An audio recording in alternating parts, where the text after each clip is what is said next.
Okie dokie, and welcome to your Raw review. Well, we did the Backlash review, 2 reviews in 1 day for you guys.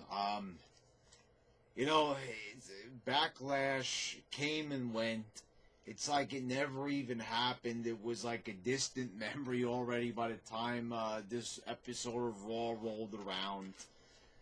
We're already off to the races with the next thing, and that's a good attitude to have, right? You don't want to stay focused, but it's almost like the show never even happened. We start off with Braun Strowman demanding a Money in the Bank match. It's already time for Money in the Bank, and guys, we're gonna have 3 Money in the Banks this year, because remember, every pay-per-view is co-branded. Oh, wow. What a novel concept. So here's the trade-off. So instead of having 24 pay-per-views a year and whatever else they were going to throw at us, now we get the opportunity to have less pay-per-views but more annoying matches, because, not only now does Raw and SmackDown have to have a Money in the Bank match, but so do the women. And we're talking about 3, but hey, wait a second, hold the phone. Actually, I think it was a SmackDown pay-per-view, if I'm not mistaken, whatever the case may be. But there's actually now, it's co-branded, so it would be wrong to not have 2 women's Money in the Bank briefcase matches, right? So God forbid they get that bright idea, but it's ridiculous already. We already had to sit through 2 Royal Rumbles, where I said actually I enjoyed the women's Royal Rumble, so I'm not going to go to, but it's just, how long do they expect us to sit down and watch these shows for? It's getting to the point where I'm not even sure anymore, is it even physically possible to sit here for all these damn pay-per-view matches? Like, for Backlash, it was hard enough. So Strowman's demanding his Money in the Bank match, to be put in the Money in the Bank. He tells a story about, chopping down the tree house when all his friends were inside of it, which I guess was a little bit humorous. Then you had Kevin Owens come out. The Beach Whale came out, and he reminded Kurt Angle that Stephanie wouldn't be happy if he was being kept out of the Money in the Bank.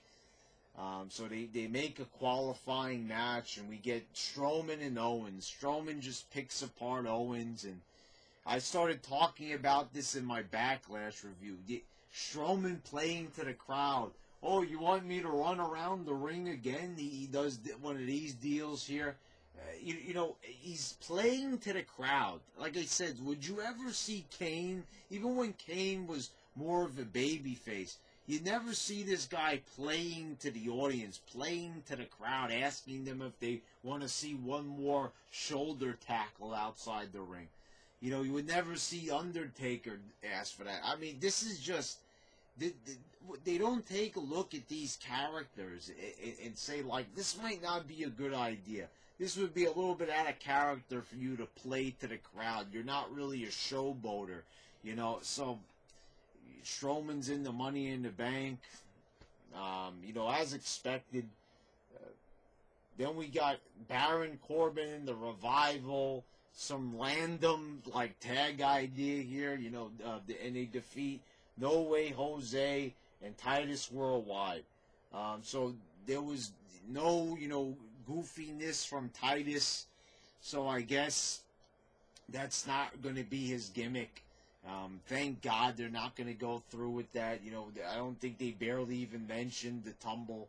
It was the hottest thing on the internet, and they already goofed that up. They couldn't even figure out how to get Titus over, even with that going for him. Like I said, all they had to do was just have Titus go on a rampage after that. Use that as motivation. Like I said, you've got this guy, he's inspirational. He could be a certain level of The Rock, likable, a great father. He's winning all these awards. People want to have him on their show. And what do? You know, nothing with him. They make him do another fall, and then that's it. Then he's just dancing like an idiot on the pay-per-view. And here he's in a pointless tag match. Corbin gets the pin. No one really cares. Ember Moon qualifies for Money in the Bank against Sasha Banks, whose career is not looking good at all. You know, like I said, Sasha Banks' career is done. All our fans have abandoned her, and rightfully so, ending the career of Paige, treating all the fans like like trash, like yesterday's garbage. I said they should have just demoted her back to NXT. They should have punished this girl already. She's not helping anybody. She's not even that good. I always said she was overrated to the point of, just ridiculousness. And, here she is just rotting away here, being booked into obscurity. Ruby Riott, still looking at comments coming in from my Ruby Riott Sucks video. I can't believe how many people actually defend this girl and love Ruby Riott. These marks, they adore her. And, I don't know why you'd like her. I mean, do you guys find her attractive? God, I hope not. Is she really that great of a wrestler that it offends you, that I dislike her? Anyway, Ember Moon gets the win here. Then we get some time with Lashley, right? Oh, let's get to know Lashley. So, there's not much to know with Lashley. With TNA, we didn't need to have a whole sit-down interview with them. Get to know Lashley. So first they do a video package. Hey, Lashley's been here before. So, it's been a couple of weeks already. Lashley's been back for a month. But hey, we're going to now we're going to show you of all the fun times we had with Lashley 10 years ago when he was with the company the first time around. So it's better late than ever, right? So you wasted no time shoving Lashley into a pointless tag team, pointless 8-man, 10-man, 12-man, 14-man tags every single week to take the spotlight off of him. And now all of a sudden it's time to get to know Lashley. So you do the video package. And then we get, following that, a sit-down interview with Lashley where he's talking about his sisters and everything and how they bullied him as a kid. And I'm like, why do we need to know all this? Is this Raw? Is this a 3-hour program where most shows would die to have this much time to provide content for their viewers? And we're spending the time, not with the promo, not putting Lashley in a feud with somebody to tell a story. We're just sitting him down to tell family stories. Is this a documentary for a DVD or a Blu-ray or a network special? No, it's not. It's Raw. I started banging the side of, my TV screen. I was like, is something wrong here? Did I accidentally tune into the network? No, I was watching Raw. To my surprise, to my chagrin, I was watching Raw, people. I just, I don't know what to tell you. This is, they don't know how to, a guy that's 6'3", 270 pounds, built the way Lashley is. He's a machine. He's already got a pedigree going for him. Everybody knows who he is. And you mean to tell me you're going to sit down and have this guy, with a nice little hat on, hey, right? Talking about family and stuff. Okay, if you're a big Lashley fan, I like him. I'm not huge fan or anything, but I'm saying I guess you would like to hear this. It's just pointless. Pointless in every sense of the word. There's no need to learn about Lashley's sisters. This doesn't tell me anything about Lashley himself. I feel like they completely missed the point of what they were trying to do. They have him talking about other people, talking about it was all about his family. So is that going to be his character? Is he the family man? Is he going to be Nicolas Cage there, directed by Brett Ratner? What was the character here? I don't like what. Jinder Mahal was arguing with Kurt Angle backstage about being put into the Money in the Bank. Angle says that he hasn't won a match yet since being on Raw. Yeah, good job with that, right? You know, this guy that looks like Jinder, you put him on Raw. What's the first thing you could think to have him do? Lose? Why not? So Jinder has a match against Chad Gable, and this time he just pins him clean. Emphatic win.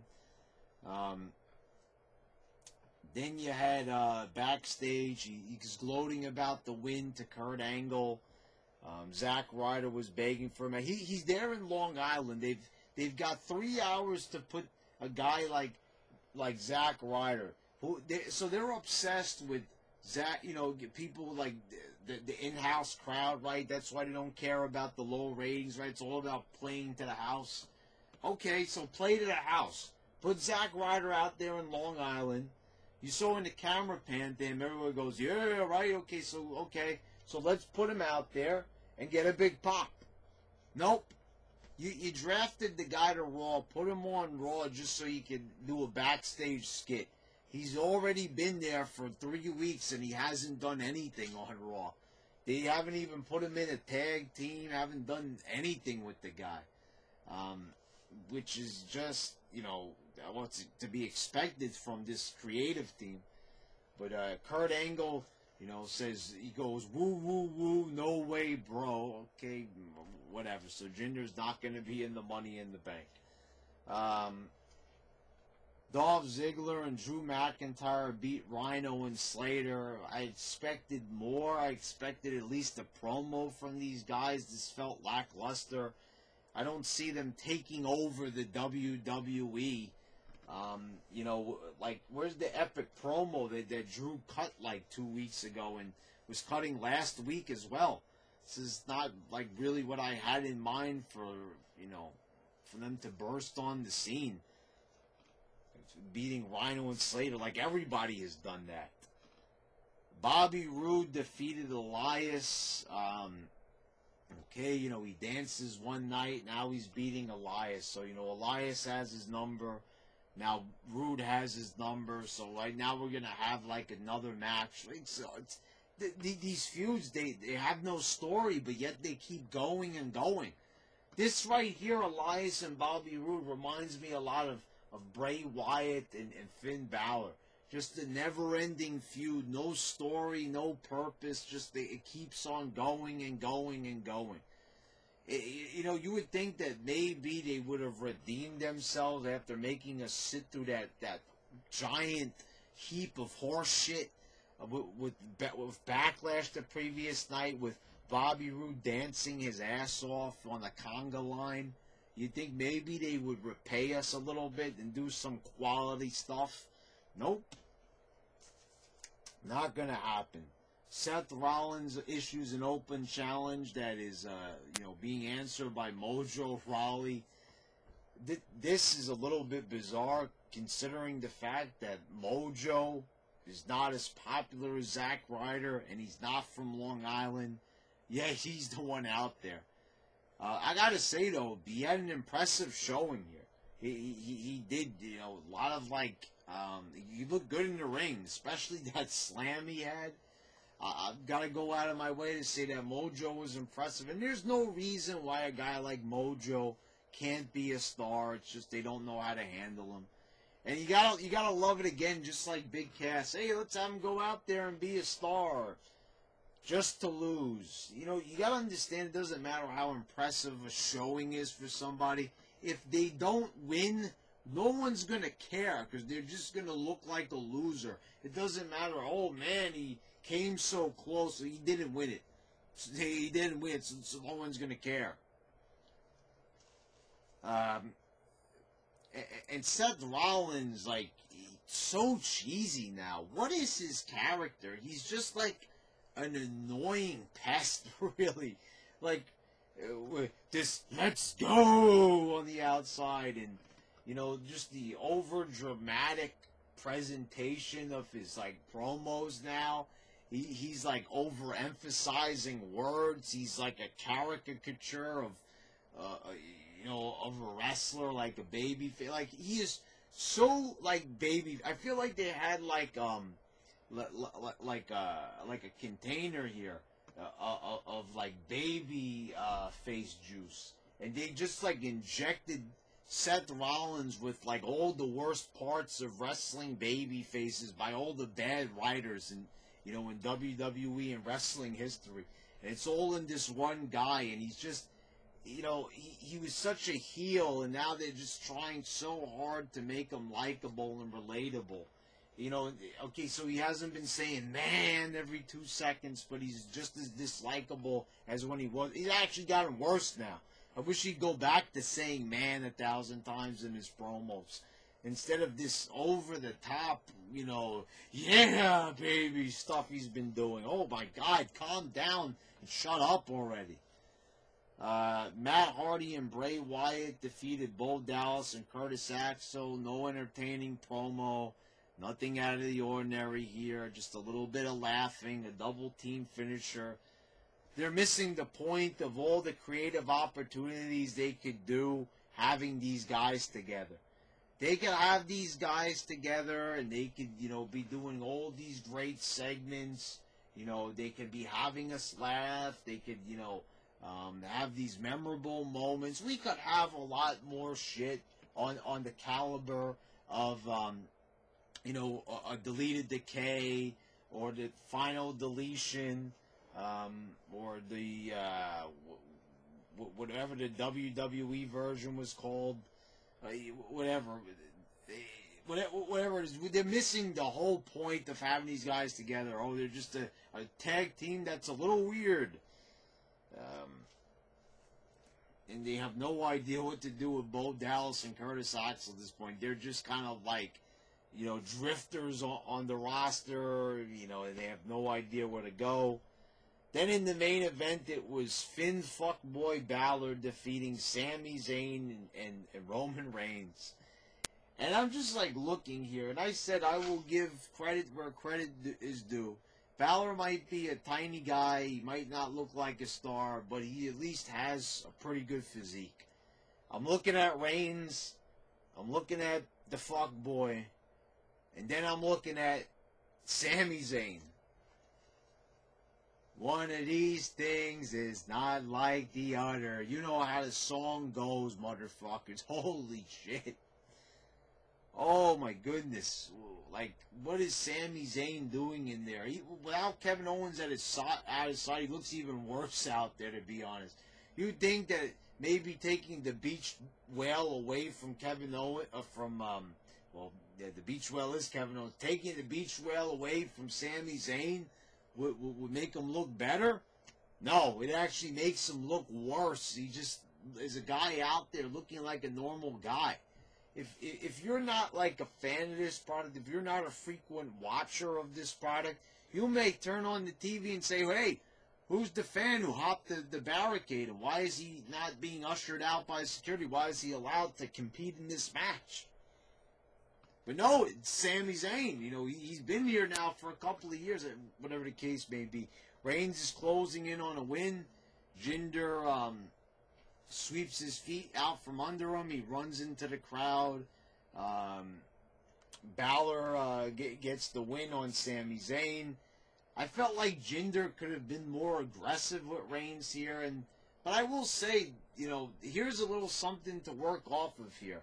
Jinder and Reigns, we could get a good program out of these guys. Once again, you know, Jinder good with the promo. I know everyone's going to disagree. Oh, Brad, here you go, kissing the ass of Jinder and Roman. Hey, you know, I know you guys want to see me more than anything tear these guys apart, but I'm saying I really legitimately like Jinder.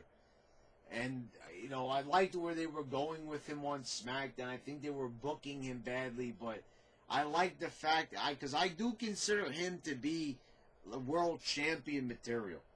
I think him with the belt, it just looked right. I think that he carried himself in a certain way. He did the best he could, given the circumstances, the shitty circumstances that it was under. But, you know, he did what he could do. And, well, here we go. Balor is qualified in the Money in the Bank. And You know, I don't know who's winning this thing or anything, but damn, I mean, I hope the next Money in the Bank winner doesn't end up like Baron Corbin.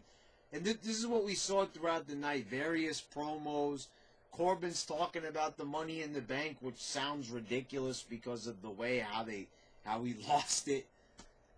You have all these other goofballs talking about winning the Money in the Bank. You have why is the Ascension? They're a tag team and they're talking about winning the Money in the Bank. Unless there's going to be a tag team Money in the Bank, why would they even care about it? Didn't get it. You have people cutting promos who are not going to even be in qualifying matches. It doesn't even make one lick of sense. Unless they are going to end up being in them, I don't know. But, you know, the Ascension, what? So there you go, motherfuckers. A boring, like, what was that Lashley sit-down about? What the hell was that about? So, you know, here you go, folks. I mean, usually Raw reviews are like 40, 50 minutes sometimes nowadays. I couldn't even get to a half an hour this time. There's none to talk about this week. It was that boring. The show was that freaking boring that I couldn't even cover a damn half an hour. So how are they covering 3 hours? Anyway, guys, there you go. I've got nothing else to say. It was boring as shit. It was just as bad, well, maybe not as bad as Backlash. Backlash was pretty bad, but, you know, that's beside the point. It's bad. It was bad either way. Anyway, it's been your YWC champ, and I'm signing out.